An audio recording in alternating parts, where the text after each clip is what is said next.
Recently, Iraq was hit by unknown suicide drones that struck a number of strategic targets in the country, despite the presence of 24 Russian Pantsir-S1 anti-aircraft missile and gun systems. These systems, which form the basis of Iraq's air defense, proved unable to repel the attack.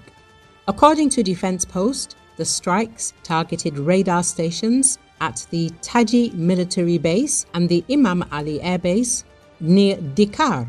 One of the drones fell in the immediate vicinity of Baghdad International Airport, where American troops involved in the fight against ISIS are stationed. Most worryingly, Iraqi forces have not even been able to identify the drone's launch point, and previous accounts of a responsibility for the attack have included the US and Israel.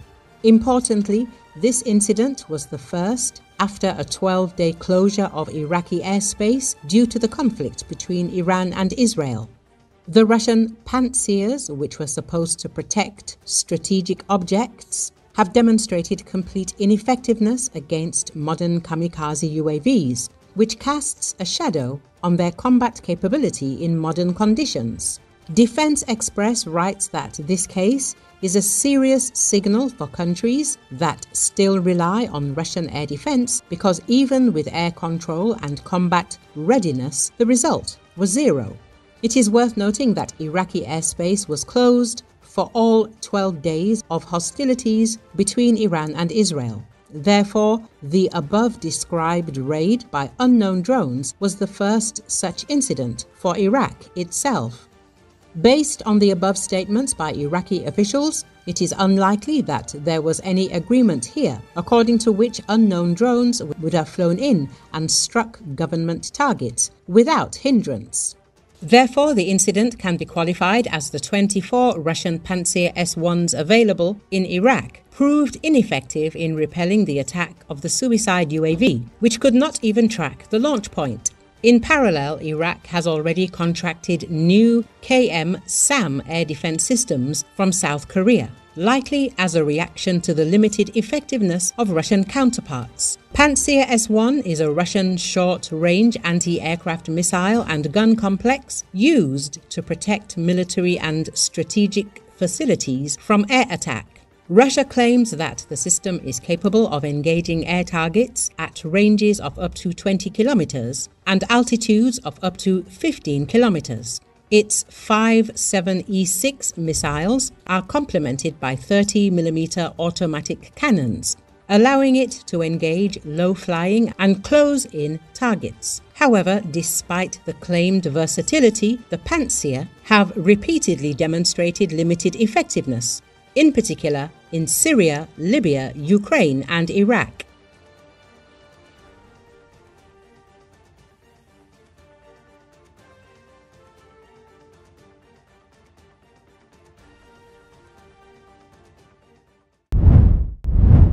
A fugitive drug trafficker wanted by authorities in Ecuador and the United States was recaptured more than a year after he escaped from prison in the Andean nation.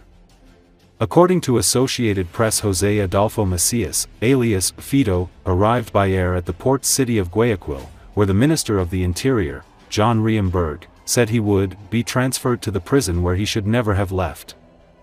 He said the criminal boss was found in a bunker in Manta, 258 kilometers southeast of the capital. As soon as Macias disembarked the plane, he was taken to an armored military vehicle amid a large deployment of soldiers. It was not reported whether he would be taken to the maximum security prison, known as La Roca.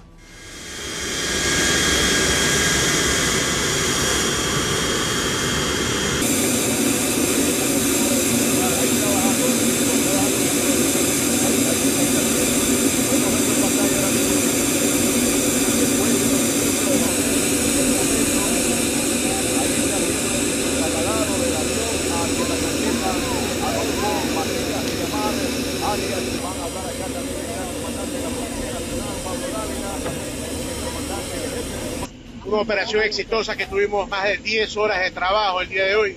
Se recibió información por parte de Fuerzas Armadas, se activó el bloque de seguridad trasladándonos hacia la ciudad de Manta. Luego de una operación dimos con la ubicación de alias Fit. Fue ubicado en un domicilio que tenía él en el subterráneo, en un búnker que había construido. Una operación exitosa, hemos podido atraparlo, hoy está en manos de la justicia, será trasladado a la cárcel de donde nunca debió haber salido.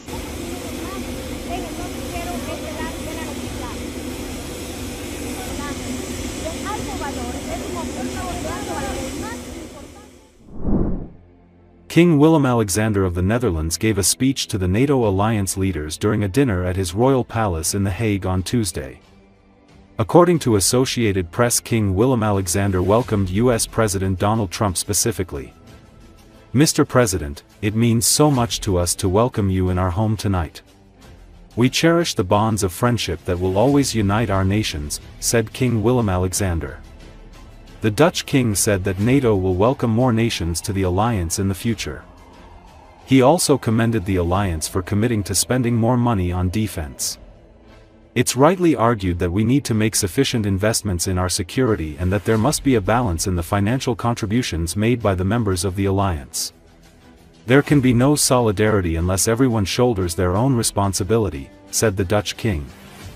NATO Secretary-General Mark Rutte also commended Trump for pushing for an increase in NATO defense spending.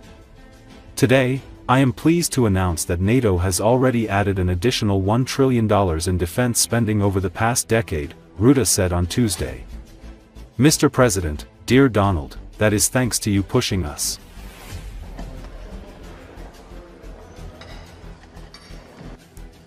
The Queen and I are delighted to be hosting you tonight in this particular room. Because in 1899, my great-grandmother, Queen Wilhelmina, made this Oranjezaal available for the first Hague Peace Conference. Representatives of 26 countries attended, including the initiator of the conference, Tsar Nicholas II of Russia. The participants in those days were filled with the sense that peace would be everlasting. But behind the scenes, the first signs were already emerging of the arms race that would ultimately lead to the First World War. Peace, freedom, democracy, and the rule of law are our highest ideals. And yet history has taught us how fragile these values are if they're not protected.